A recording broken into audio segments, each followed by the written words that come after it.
Welcome back to Spider Pig. Y'all know what's popping over here. It's your boy TWP, aka the Spider Pig. Y'all know how we get down with these cartoons. Let's go over here to the Trap House. This is the Buy Me a Coffee homepage. Y'all know we got the member set up, so hit the BMAC. If I don't have your email, you can't get a free gift. I will be adding 10 people on memberships on at least each level, so yeah, no, I got 5 and 5 free spots to give out. That's level 1 and level 2. Anyways, let's see. Let's go back over here to donations.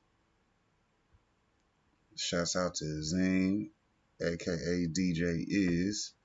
You know, he dropped the $4 support. Then we got Blind Guy and his wife. They dropped the $20 support. Shouts out to them.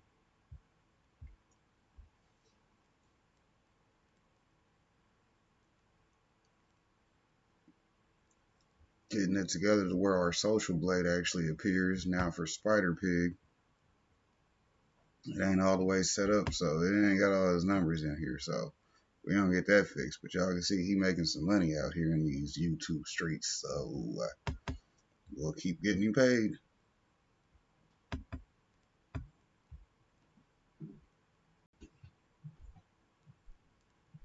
In today's video, we're actually gonna use Geekdom.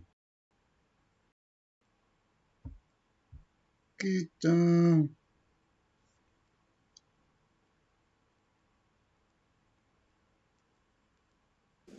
All right, y'all. So as I reported the other day, the superhero prequel stuff is over with Dragon Ball Super manga chapter 90. So today we have the full spoilers for Dragon Ball Super manga chapter 90 going into chapter 91. And I'm going to go over these today. The actual manga chapter will be out in a couple days on the 20th.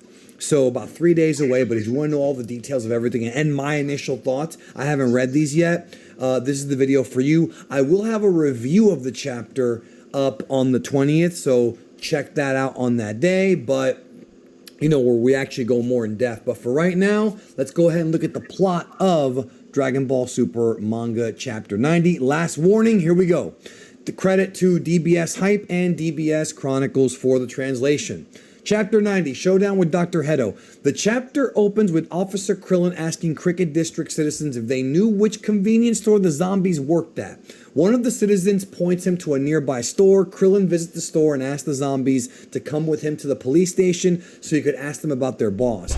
Just then, Krillin notices Pilaf Gang's Mai in the store and gets distracted. Seeing this as a chance, the zombie trio tries to run away, but Officer Krillin slaps them at gunpoint and arrests them. This is the scene that we saw in Dragon Ball Super Superhero, the movie, where the trio of zombie androids, or whatever they are, you see them there, like on the security camera, and Magenta is talking about Dr. Hedo making them. So that's what would lead to, obviously, Hedo's arrest.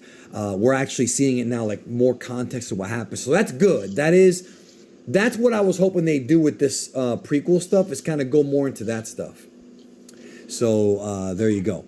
Meanwhile, we see Goten on Kintoon, which is the Nimbus Cloud, flying to his school. He gets off Kintoon to cover the remaining distance by bus. He does this to keep the fact that he comes from a faraway a secret. Yeah, Mount Paozu, which is where Goku's house is and where Goten and Gohan are from, is not near the school. This is covered in Dragon Ball Z. It's quite the quest to get there.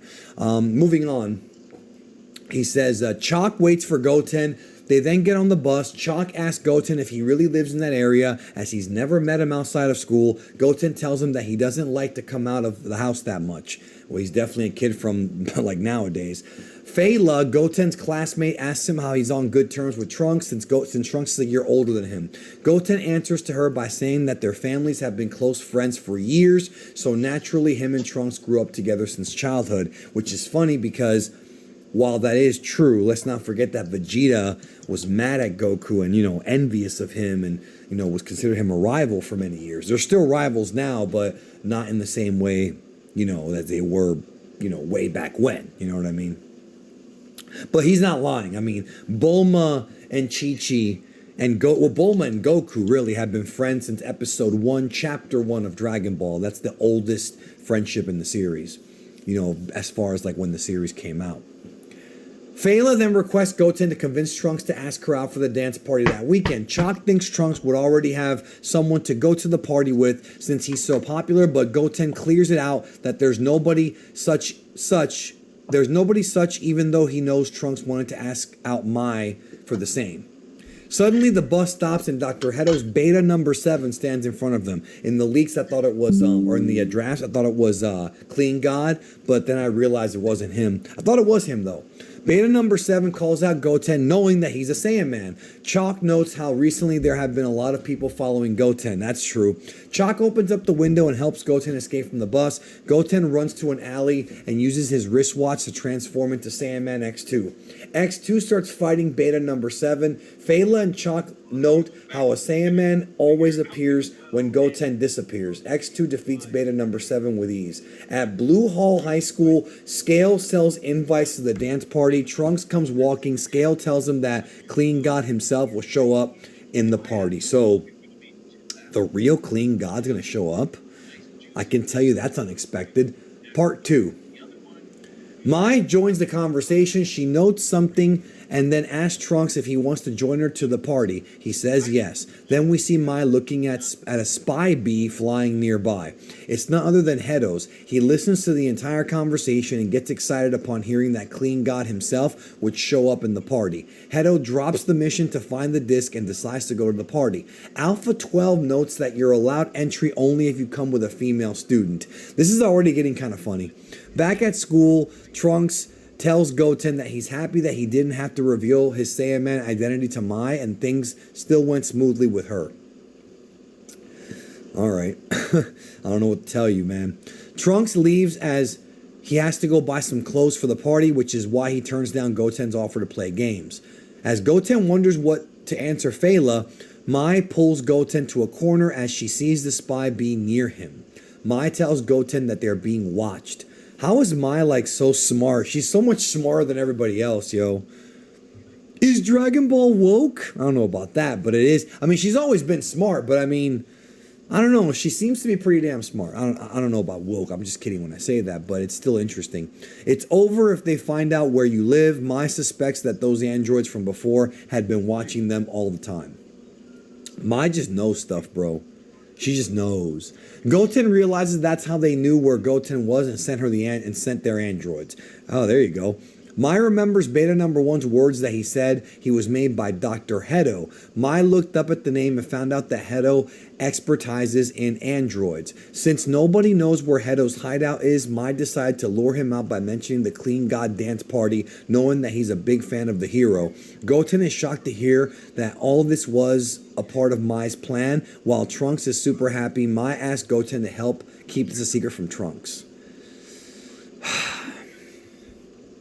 It's just, it's a lot of, I don't know, it feels like there's a lot going on.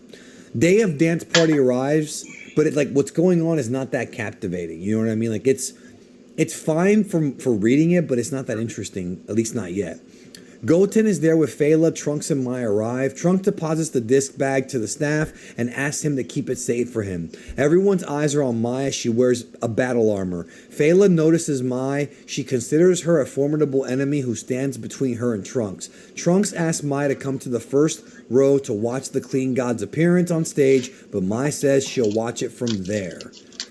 When is Trunks going to realize that she's not into him, bro? She's into the older, future version of him, not this one. Goten asks Mai if Heto would really show up there. Mai is very sure of it. Okay, so Goten knows. Trunks is the only one that doesn't know. Goten and Mai know, but Trunks does not know. Once he comes, Mai will be able to recognize him as she's seen his photos. Trunks goes to the front row and stands beside Heto. Okay, so that explains that image that we talked about yesterday in the visual leaks of that. Trunks and Heto get into a conversation. They both talk about how big fans they are of Clean God. Heto shows him Clean God's limited edition t-shirt. Trunks envies him. Heto tells that he also got Clean God's autograph that day, but someone stole it recently. Trunks feels sorry for him and curses the thieves. Mai then notices Hedo's with Trunks. She tells Trunks to get away from him as she points a gun at Hedo, but Beta stops her from firing the gun. Beta was there with Rula. Just then the police raid the party. Dr. Hedo, you are under arrest for stealing bodies from the mortuary, says Officer Krillin. Okay, so now we have translations for that. He's straight up gonna arrest this dude. Krillin thanks Mai for the tip, and it's funny because I remember when the movie came out. I remember, I think even when I heard the spoilers from Goresh, I was like, is Krillin the one that arrests him? Doesn't that make the world seem smaller? Anyways, Hedo uses his smokescreen gun to cause a distraction and escapes. Krillin decides to go after Hedo alone while his team searches for his hideout. Trunks asks Mai if she did all this to catch Hedo. Mai says yes. Trunks asks her why she didn't tell him about this sooner. Mai tells him that Bulma wanted her to keep an eye on Trunks so he doesn't get involved in unnecessary things. The staff tells Trunks that the disc bag has been stolen. Mai tells Trunks to become Saiyaman X1 and go recover the disc from Hedo. Trunks is shocked to know that Mai knew his secret identity. Why are you shocked about this now, bro? What else is she hiding from you, Trunks? Trunks thought she thought X1 to be future Trunks. Oh boy. Imagine being in a weird love triangle with an alternate timeline version of yourself. Only in fiction obviously there's no time travel in real life, but you get what I'm saying. Only in this kind of fiction, comic book / shonen stuff, do you see things like this. This is very Japanese, you know what I'm saying? Trunks thought she thought X. Okay, Mai tells him that it was what she initially thought, but in this world only one Trunks exists and that's him. Okay, at least we have that cleared up. Trunks promises to Mai to catch Hedo and become the strongest and coolest superhero for her. After that, would she like to go out on dates with him? Mai agrees. Oh my god. Mai agrees and says if he catches Hedo, she'll go out on dates with him anytime he wants. I don't know how I feel about that, man. I already did a video on this, y'all. The woman is in her 50s, and yes, I know she became a kid, but she still has the memories of when she was older, and thus it's an adult in a kid's body. And she's agreeing to go on dates with a 17-year-old. Again, like I said in my video, it's not the most offensive thing that Dragon Ball has ever done. And I'm not, boycotting Dragon Ball, but it's annoying and just weird and creepy. You know what I mean? It's just, I don't like it. I think it's played out, honestly. Beta hands over the disc to Hedo, confirming that it was indeed Trunks who had it. Trunks and Goten catch up with Krillin, who's after Hedo. Krillin tells them that Hedo is Gero's grandson, who also expertises, I've never used that word before, I don't think, in creating androids. Hedo used the androids to work part-time at a convenience store to gather research funds for himself. That's so weird, but I guess kind of smart. Krillin asked the boys to keep it a secret from Bulma and others. Okay. Trunks remembers Gero being the one who created Cell. Yeah, it was in the disc that your sister had to get working for you. Remember that? Krillin tells the boys that it seems that a more dangerous organization has started making its moves. How does he even know that? Before he names the organization, he gets interrupted by a call from headquarters. The lady in the call reports Krillin that it's indeed Red Ribbon Army who was after Hedo as they suspected. Interesting. That's unexpected. Okay. Trunks and Goten overhear the name Red Ribbon Army. Trunks asks Krillin if Red Ribbon Army is the same evil organization that existed in the past. Yeah, bro, of course. Krillin says yes. It seems they've been recently revived. I didn't know they had actual intel about this. Krillin fears if Red Ribbon Army teams up with Hedo, something bad is going to happen. Yeah, you're telling me. Krillin says that the disk's data is very dangerous. Yeah, the cell thing. Trunks confirms that it had the blueprints of a creature. Krillin says they need to hurry before Red Ribbon gets to Hedo.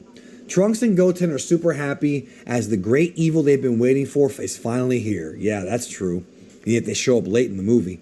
Krillin regrets telling the whole story to the kids. Hedo reaches his hideout. Saiyaman X1, X2, and Krillin also arrive. Hedo has no choice but to activate the not yet completed artificial dinosaur number 1. Interesting. Jinzo, whatever Japanese is for dinosaur number 1. Why couldn't we get more of that? Maybe Cell Max is like inspired by artificial dinosaur number 1. So it's an android dinosaur. Artificial dinosaur 1 grabs X2 and slaps X1 away. Krillin punches the dinosaur, but it fires a beam at Krillin. Krillin dodges it. I'm glad he was able to teach the dinosaur how to fire blast, bro. That's pretty awesome. Dinosaur destroys the laboratory, firing multiple beams. Hedo is worried. That's probably why he put the failsafe in Cell Max. That actually kind of makes sense now. Again, that's a good move. There are some cool things in this chapter that I think kind of help the movie out a little bit. Not too much, but there's something. A little bit. Dinosaur grabs X1 by his paws on the ground. X1 tries a key wave attack, but the dinosaur endures it. Krillin starts attacking all over his body to find a weak point. He finds the weak point behind his neck and launches the Destructo Disc. It makes the dinosaur unable to move. Trunks and that's different. Trunks and Goten are out of his grasp. They then turn Super Saiyan and dash through its body with Cyclone-type double hurricane attack, making a hole in its body. Hedo is worried that the dinosaur got destroyed. X1 and X2 strike their cleanup pose. Krillin handcuffs Hedo and his androids and arrests them. Krillin takes the disc case from Hedo. He opens it but finds no disc there. Instead, it contained Hedo and Clean God's photograph with his autograph. Oh, he switched it out. That's clever. I like that. That's cool. Krillin asks what happened to the disc. Hedo says that he destroyed the disc as it was a pain in the ass. The data stored in his brain, however. So all the cell schematics are in his brain. I mean, he is a genius, so does that really surprise you? He has good memories too.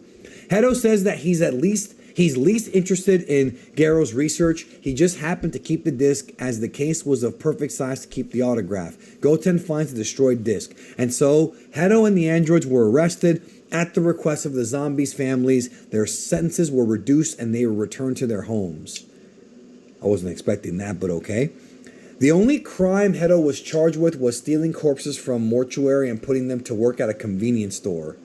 So he was sentenced to 3 months in jail. Only 3 months? Didn't they say this started like 7 months before?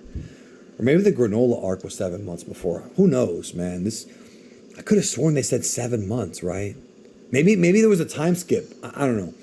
Hedo intends to, I guess you know what? I guess maybe like the trial took up a few months. You know what I mean? That could make sense. I don't know. I'm trying to make sense of it in my own head. Hedo intends to continue his research from prison remotely. He launches Hachimaru, which is a much better version than Tentomaru, which is the original Spy B. The chapter closes with Hedo making a vow to one day create the strongest android in the world, which of course would be Cell Max. And note, Hedo's ambitions lead to more incidents in the future. Next time, the superhero arc begins with a bang. So they are going to go through the superhero arc. It's not going to be just a one-page thing. We're going to get an adaptation to the manga. Unsure what changes they'll make, if any, or what more context they'll add to the scenes. We'll find out. That's it for this full spoiler look or review or whatever, or discussion. I don't know. Some things I like, some I didn't like. Excuse me. So since that's the end of his video, we'll throw y'all something nice in here from our list of vid shows. And then I'm going to go take my ass to work after I get this set up for the premiere. Chi threw it back on the Nimbus. I'm far to skip ahead.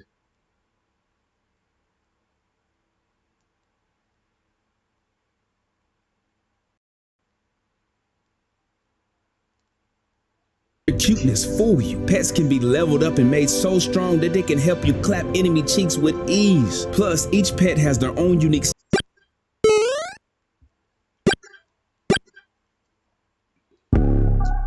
It's your boy Goku.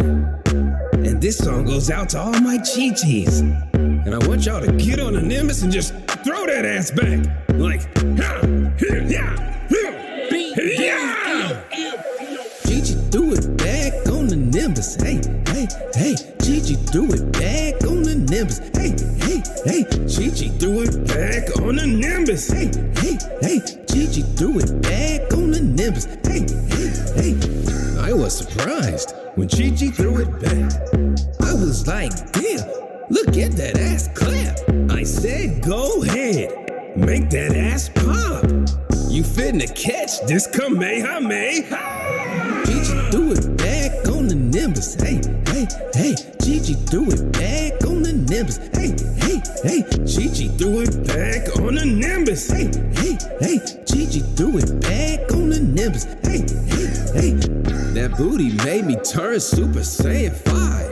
Gigi threw it back and made my power level rise. I heard Frieza came back and he trying to fight. I would save the world, but I'm preoccupied. Gigi threw it back on the Nimbus. Hey, hey, hey, Gigi threw it back on the Nimbus. Hey, hey, hey, Gigi threw it back on the Nimbus. Hey, hey, hey, Gigi threw it back on the Nimbus. Hey, hey, hey. Thanks for watching, hit the like,